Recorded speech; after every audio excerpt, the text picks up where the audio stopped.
ఏంటిది?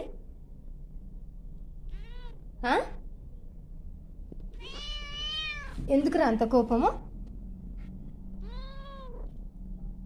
తనకు అన్నం పెడితే నీకు అంత కోపమా?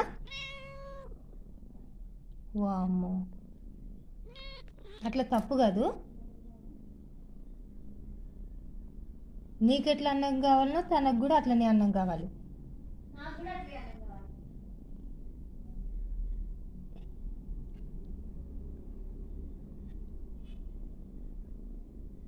అట్లా అలగొద్దు నాన్న, సరేనా?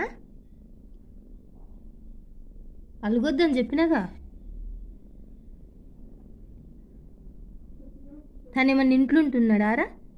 ఆకలి అయినప్పుడు వస్తుండు, బయటనే అన్నం తింటుండు, పోతుండు.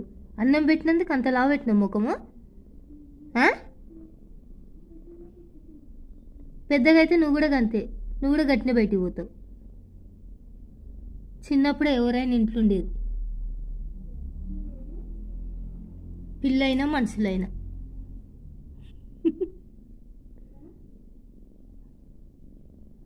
అయితే నువ్వు పెద్దగా కావా? చిన్నగానే ఉంటావు. పెద్దగా అయితే బయటకు పోయేవాడు కష్టపడతాడని.